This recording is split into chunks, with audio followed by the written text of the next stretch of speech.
What's going on? What's going on? It's your man Mal C219 TV Midwest Connected, man. Teeth for life. And let's not forget, GoFundMe is not life insurance.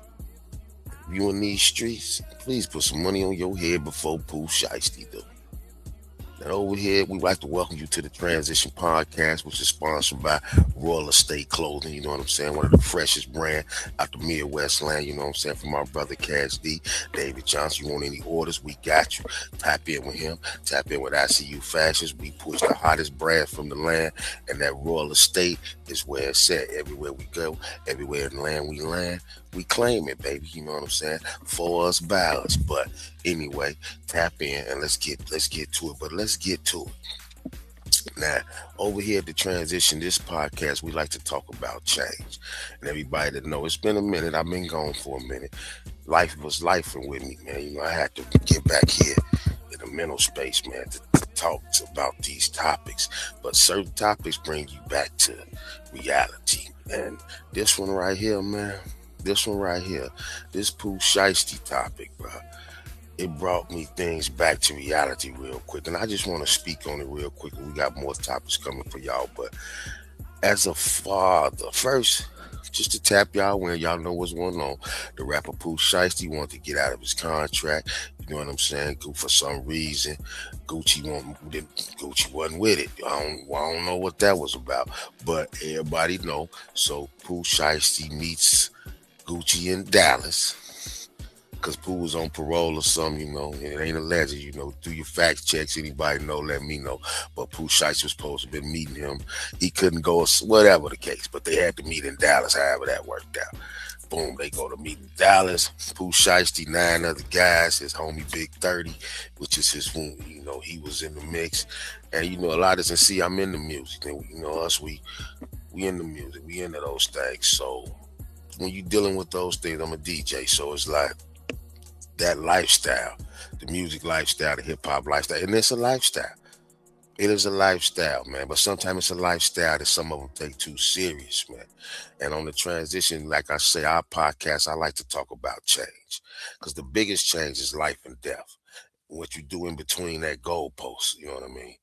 So your man Pooh'S Shiesty decides he wanted that, but hold on. But before y'all judge Pooh'S Shiesty, what first, just, you know, for those that don't know, a lot of y'all know, but we just gonna kind of catch a lot of y'all up real quick on what went down and, you know, how everything jumped off.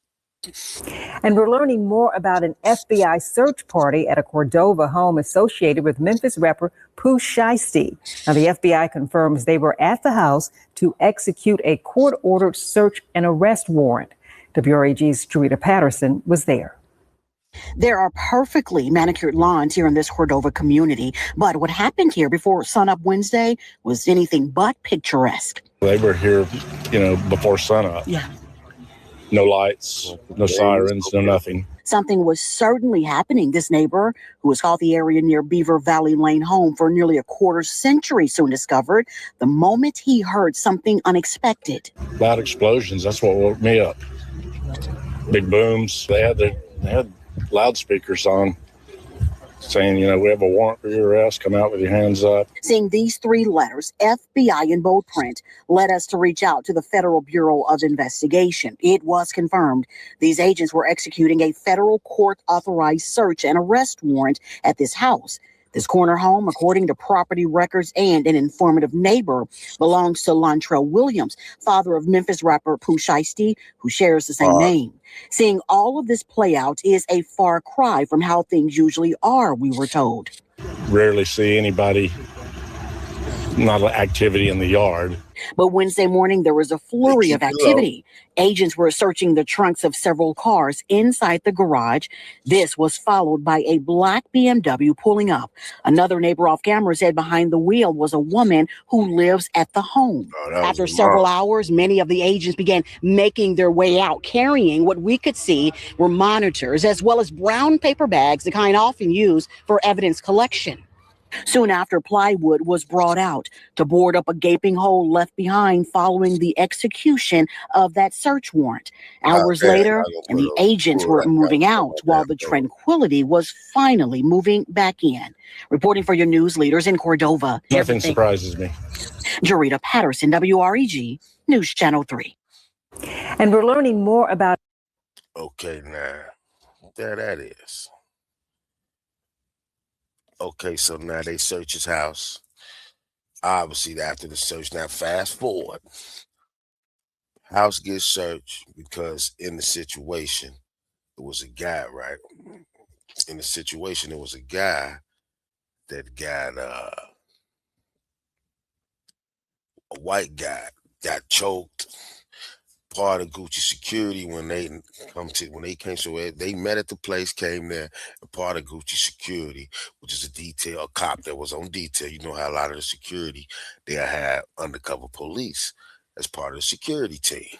Naturally, it got to get reported. But cameras, come on, man. Now, to speak to the mentality of Pooh'S Shiesty, because I don't know that mentality. Because I'm not finna get out of. You wasn't in jail or the county. You was in prison. You just got out the feds. The man had an ankle monitor on. Now, see, one of the biggest transitions, man. See, I call it from street to sleep. A lot of us come from where Pooh'S Shiesty come from. That's why this right here is relatable and it's debatable. You see what I'm saying? Because when you get to a certain age, though, see, one of the biggest things, the transitions you're going to make also is from the youth to your manhood. Now, you would have thought Pooh'S Shiesty made that transition in prison. But some dudes do make a transition from a low-level criminal to a high-level criminal. You know what I'm saying? That's the transition some guys make when they get behind that wall. Some guys make the transition, they get in there, and they learn what they supposed to learn, and you get out and you do what you need to do. Oh, no, but not Pooh. You know what I'm saying? Now, Pooh kind of led on. To he told you who he was. Now, they say when somebody tell you who you are, you should listen, right? They say when the devil show itself, I ain't gonna call him the devil, but they say when the devil show himself, man, you should listen. You understand what I'm saying? You should listen, bro. And Pooh tried to tell y'all. How about this? Listen to this right here. Unfortunately, I'm CEO and the top shooter for my game. My grandma told me keep my grass low the whole time I'm the snake. And the top shooter for my game. My grandma told me keep my grass low the whole time I'm the snake. CEO and the top shooter for my game. My grandma told me keep my grass low the whole time I'm the snake. Smell this plot from like 3 miles away. Nah, that is right there. That is right there, bro. That is right there. He said his grandma told him keep his grass low, but the whole time he the snake. So Pooh let you know, man, he been about that. You know what I'm saying? So the mask, the Shiesty mask, now everybody know what the Shiesty mask represent. Untrust. When you see them Shiesty masks that the kids got on, the black mask, they call that the Shiesty. How he end up, I don't know why he ain't had a Nike sponsorship or something for the mask. Had his own line. He need to go and drop a Shiesty mask now because he finna be gone for a long time. Now they say watch what you ask for. They say watch what you ask for. Because God will give it to you, man. God will give you what you ask for. See, people, sometimes we want something so bad, but the way we go about getting it is the issue. But now, to judge, before you judge Pooh'S Shiesty, though, you know what I'm saying? Before you judge Pooh'S Shiesty, I want to show y'all something. And then let me know what you think. I want y'all to show me something, man. And then let me know what you think, man. Because what I want to show y'all is what the boy come from. You see what I'm saying? See, I want to show y'all what that boy come from. Cause see now, Pooh'S Shiesty come from a line of gangsterism. You know what I'm saying? He come from a line of gangsters. Now this Pooh'S Shiesty father right here. Now everybody's people from here, you know, I respect to them all, man. I respect any man in the land that had to do what he had to do, however he had to do it. I learned not to judge. You know, sometimes like I tell my kids and I tell people as close to me, and what I'm learning now as an adult. See, sometimes you have to live life through the eyes of a psychiatrist. It's a lot you're gonna see and hear that you might not disagree with, but in some way, shape, or form, you have to kind of understand the psyche of certain things and to understand how to deal with it, not to agree with it, but you just got to understand some things just to mentally woo-saw on it. But this is where Pooh'S Shiesty come from, man, real quick.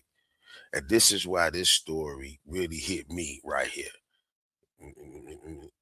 That was one of Memphis's biggest kingpins and leaders. Although Mob Boss was a rapper with his own, Pooh'S Shiesty's dad was one of Memphis's biggest kingpins and leaders. Although Mob Boss was a rapper with his own record label, he couldn't stay out the streets. In 2004, he was charged with accessory after the fact to a first-degree.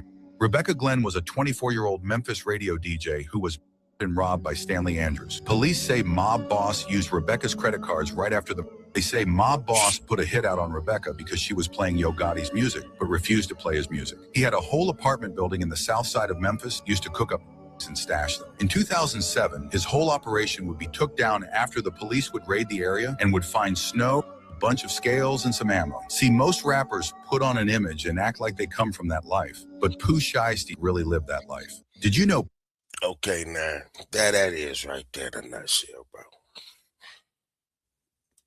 That is right there in a nutshell. The boy come from gangster. He say on the song, my daddy was my first co-D. His first co-defendant was his father, man.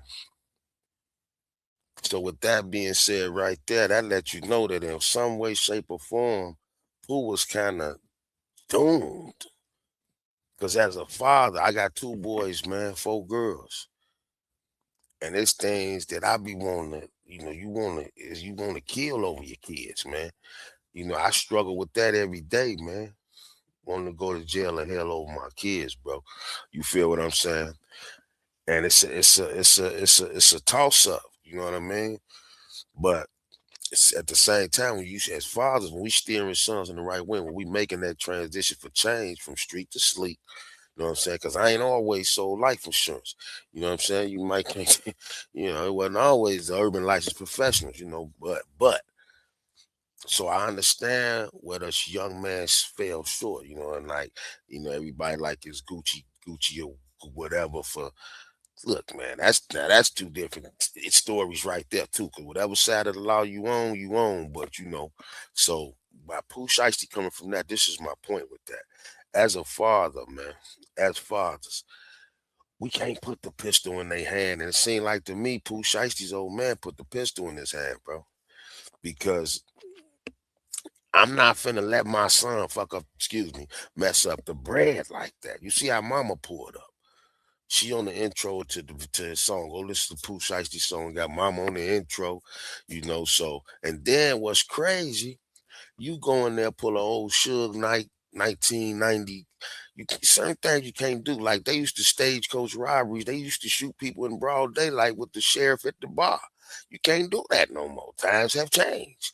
So with that being said, if my son and he on the label, he getting money, we in $1 million situation. Well, it could be 10 million, but right now it's 3 to 5. But son, I'm not gonna let you get out and go to jail or do something that's gonna mess up the brand. I'm not gonna spearhead that. I'm not gonna condone that. I'm not going to. And I could tell that's the pops. He could have been like, stand down on that. Let's go another way about it. Give your boy another solution. Some of us got kids that's more gangster than we are. Let's keep it real. Some parents got kids that's more gangster than them, bro. A lot of parents. So they don't know how to deal with them. You feel what I'm saying? I thank God that my kids is, good. You know what I mean? But I can handle, man. I thank God for that. You know what I mean? And I thank God I've done more than they've done. You know what I mean? So the perspective is different. But it's like when you put the gun in your son's hand, what you expect, bro?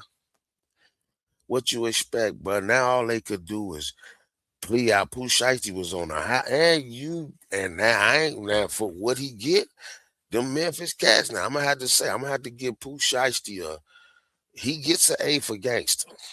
That you get. That you get, my brother. Your heart pump, my shit pump Kool-Aid compared to Pooh Shiesty. Cause ain't no way in hell I'm finna rob him, up pistol on him, and I'm on an ankle monitor. So the feds, he did this on an ankle monitor.